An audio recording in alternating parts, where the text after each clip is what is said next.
विद्यार्थियों नमस्कार। मेरे आज के इस हिंदी साहित्य कक्षा 12 के विद्यार्थियों के वीडियो में हार्दिक स्वागत है आप सभी का। विद्यार्थियों 3-4 अध्यायों का अध्ययन करेंगे, कुछ खास और महत्वपूर्ण प्रश्नों पर जो बोर्ड परीक्षाओं के लिए बहुत उपयोगी है। तो आप चैनल पर नए हैं तो ज़रूर सब्सक्राइब कर लें और अपने मित्रों दोस्तों तक शेयर ज़रूर करें। लाइक कमेंट करके अपनी राय दे सकते हैं। पहला क्वेश्चन है विद्यार्थियों इसमें कि कहानी में लेखक ने तो जो लघु कथाएँ हैं असगर वजात की उससे ये लिया गया है।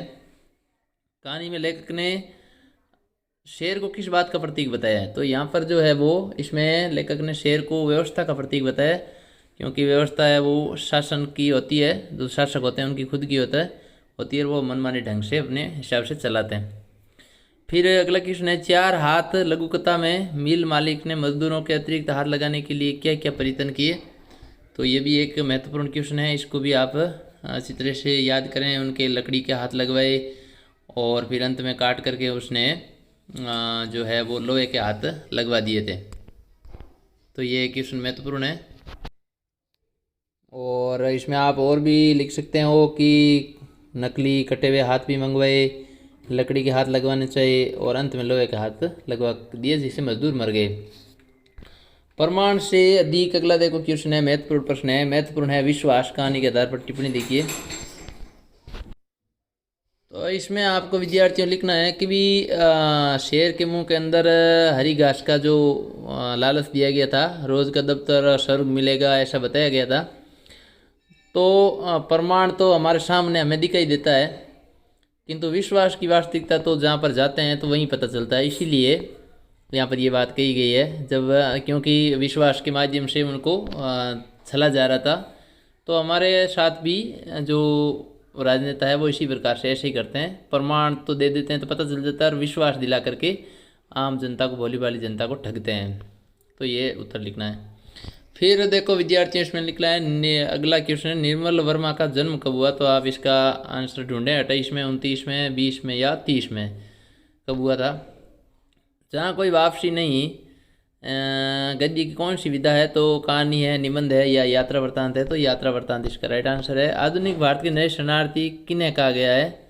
ये भी एक महत्वपूर्ण क्वेश्चन है, इसका भी उत्तर आप जरूर ढूंढें। तो इसमें आप लिख सकते हैं कि औद्योगिकरण के तूफान के द्वारा अपने घर जमीन जिनके उखड़ गए, विस्थापित कर दिए गए, तो वो जहाँ दूसरी जगह जा कर के बसे थे उनको है वो आधुनिक भारत के नए शरणार्थी कहा गया, जिनका अपना मूल स्थान नहीं मिला। अमजद से क्या तात्पर्य है? तो ऐसा गांव जहाँ आम बहुत अधिक होते हैं, आम अधिक झरते हैं। प्रकृति और इतिहास के बीच में गहरा अंतर है, आशय स्पष्ट कीजिए। तो इसमें भी आपको इसका प्रश्न का उत्तर जो है ढूंढना है और बताना है। तो इसमें विद्यार्थियों आप लिख सकते हैं कि भी बाढ़, भूकंप, भूस्खलन वगैरह कुछ आते हैं तो वो लोग घर बार छोड़कर एक बार चले जाते हैं किंतु समस्या जाने पर वो वापस पुणे वहाँ पर लौट सकते हैं, आ जाते हैं। बट औद्योगिकरण से विस्थापित होने पर वे वहाँ फिर पुणे कभी लौट कर नहीं आ सकते, बस नहीं सकते। बस यही प्रकृति और इतिहास के बीच का गहरा अंतर है। ये है इसका उत्तर है। सिंगरौली क्षेत्र में कौन सी प्रोजेक्ट लगाई जा रही थी? अमरोली पावर प्रोजेक्ट था, तो ये इसका है उत्तर। सिंगरौली को किस कारण बैंकुट और काला पानी माना जाता था? तो बैंकुट तो इसको इसलिए माना जाता था क्योंकि घने जंगल, पहाड़, पर्वत, नदियाँ, झील थे, और काला पानी इसलिए क्योंकि इतने अधिक होने के कारण वहाँ पर सुविधाओं का अभाव था, इसलिए उसको काला पानी भी माना जाता था। तो दोनों उत्तर हैं, साथ में आपको लिखने हैं। विद्यार्थियों विकास के नाम पर पर्यावरण विनाश, विस्थापन की भावना का भोग रहा है, भावनाओं को भोग रहा है। जहाँ कोई वापसी नहीं के पाठ के आधार पर समझाइए।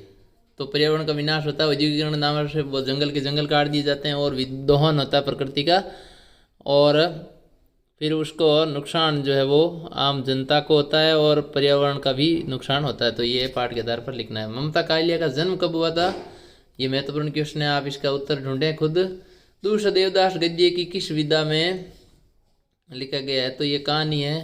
गंगा पुत्र के लिए गंगा मैया ही जीविका और आजीविका है, जीविका और जीवन है के आधार पर परिवेश की चर्चा, क्योंकि वो वहीं पर गोता लगाते हैं और वहाँ पर जो भी पैसे रुपए डालते हैं उनको वो निकाल करके अपना जीवन चलाते हैं। तो इसलिए गंगा पुत्र के लिए गंगा मैया ही उनकी जीवनदायिनी है।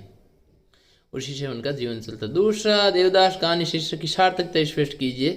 तो बिल्कुल ये सार्थकता सही है, और क्योंकि शंभव नाम का दूसरा देवदास पात्र भी पारों की खोज में पागल की तरह वहां पर करता रहा। उसकी दूसरी बार झलक पाने के लिए वह मनसा देवी मंदिर गया। वहां उसने मनोती मांगी। मनोकामना पूरी देखकर उसने शंभु नाम के साथ देवदास जोड़कर पारो को अपने प्रेम का संकेत भी दे दिया था। तो इस दृष्टि से कह सकते हैं कि भी ये एकदम सही सार्थक है। मनोकामना गांठ भी अद्भुत और अनूठी है। इधर बांधो उधर लग जाती है। कथन के आधार पर पारो के मनोदशा का वर्णन कीजिए। ये भी महत्वपूर्ण प्रश्न है। हजारी प्रसाद द्विवेदी का जन्म कब हुआ था? 1907 में हुआ था। कुर्ज गद्य की कौन सी विधा है विद्यार्थियों? तो ये है निबंध है, ललित निबंध है। कुर्ज निबंध से हमें क्या प्रेरणा मिलती है? जीवन की सभी परिस्थितियों में, सुख दुख और अन्य विपरीत परिस्थितियों में एक समान रहना, घबराना नहीं और संघर्ष करते हुए आगे बढ़ते रहना। जैसे ये सभी ऋतुओं में एक हरा भरा खिला रहता है। कुर्ज को गाढ़े का साथी क्यों कहा गया? क्योंकि जिस समय जरूरत थी अन्य फूल सूख गए थे। कालिदास जी को उस समय कुर्ज का फूल ही दिखाई दिया था, तो इसलिए इसको गाढ़े का फूल साथी कहा गया। जीवन भी एक कला है, गुर्ज के आधार पर सिद्ध कीजिए। जीवन जीना भी एक कला है, क्योंकि विपरीत और कठिन परिस्थितियों में जब हम हार जाते हैं तो उस समय ही जीवन की असली पहचान होती है। तो कुर्ज, आंधी, तूफान, झंझावात सभी में शीत हिम ताप में एक समान रहता है और संघर्ष करता है, कभी सूखता नहीं। तो इसी प्रकार जीवन जीना भी एक कला है। आना चाहिए, रस खींचना आना चाहिए, जैसे ये खींच लेता है धरती से। उसी प्रकार से कठिन और विपरीत परिस्थितियों में आदमी को परिस्थितियों से लड़ने का तरीका आना चाहिए, तभी कहा जा सकता है कि जीवन जीना एक कला है, जैसे कुर्ज ने सीखा। प्रेमचंद का जन्म कब हुआ? तो 1880 में हुआ था। इसी प्रश्न अपने पाठ के अध्याय के आगे के भी प्रश्न महत्वपूर्ण वीडियो आएगा आप जल्द ही। तब तक के लिए इनको याद करें और अपने साथियों तक पहुंचाएं। मिलते हैं एक और वीडियो के साथ। तब तक के लिए जय हिंद, जय भारत। अपना प्यार, समर्थन, सपोर्ट बनाए रखें विद्यार्थियों। आप ही हमारे लिए है सब कुछ हो, और आप हो तो हम हैं। बहुत बहुत धन्यवाद।